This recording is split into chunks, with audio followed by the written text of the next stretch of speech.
முதல்வர் விஜயின் பிறந்த நாளை முன்னிட்டு ஜனநாயக திரைப்படம் வெளியாகுமா அப்படின்ற கேள்விக்கு அமைச்சர் ராஜ்மோகன் பதில் அளிச்சிருக்காரு. ரோமியோ பிரசன்ஸ் ராகுல் தயாரிக்கும் அடுத்த பட துவக்க விழால சிறப்பு விருந்தினராக பள்ளி கல்வித்துறை அமைச்சர் ராஜ்மோகன் கலந்து கொண்டாரு. இந்த நிகழ்ச்சியில அவர் பேசிய போது திரைத்துறை சார்ந்த பல கேள்விகளை முன் வச்சிருந்தாரு. ஜனநாயக படம் முதல்வர் விஜயின் பிறந்த நாளை முன்னிட்டு வெளியாகுமா அப்படின்னு கேட்ட கேள்விக்கு சான்றிதழ் பெற்றுதான் வெளியாகும் அப்படின்ற மாதிரி அப்டேட்டை வெளியிட்டிருக்காரு. ஜனநாயகம் மட்டும் இல்லாம எந்த ஒரு படமும் சான்றிதழ் பெற்று முறைப்படி தான் வெளியாகும் அப்படின்ற அப்டேட்டையும் அவர் கொடுத்திருந்தாரு. அதற்கான வேலைகள் நடந்து வருவதாகவும் அவர் அதுல குறிப்பிட்டிருந்தாரு. இதை தொடர்ந்து வளர்ந்த பின்னர் அவரது பிறந்த நாளை முன்னிட்டு பார்ட்டி அளிப்பதெல்லாம் இல்லை அப்படின்ற மாதிரியும் சொல்லியிருக்காரு.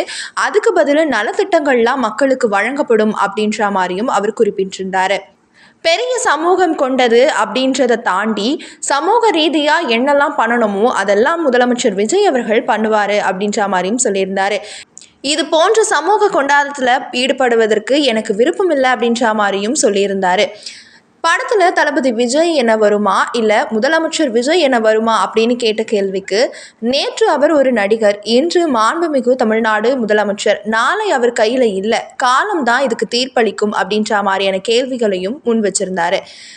அது மட்டும் இல்லாமல் டிக்கெட் விலை உயர்த்த கோரி திரையரங்கு உரிமையாளர்கள் கேட்டிருக்காங்க. அதை பற்றி என்ன நினைக்கிறீங்க அப்படின்ற மாதிரி கேட்டதுக்கு மற்ற மாநிலங்களில் டிக்கெட் விலை ஏற்றிருக்காங்க, அதை பற்றி நான் எதுவும் சொல்லலை, நம்மளுடைய மாநிலத்தில் இதை பற்றி இன்னும் யோசிக்கலை அப்படின்ற மாதிரியும் சொல்லியிருக்காரு. அதற்கு ஏற்ப அனுமதியும் பூர்த்தி செய்யப்படும் அப்படின்ற மாதிரியான விஷயங்களையும் சொல்லியிருக்காரு. தமிழ்நாடு பொறுத்தவரை அது மக்களுக்கு சுமையாக கூடும், அதனால் திரையரங்குகளில் டிக்கெட் ஏற்ற மாட்டாங்க அப்படின்னு தான் சொல்லியிருக்கேன் அப்படின்ற மாதிரியும் சொல்லியிருக்காரு.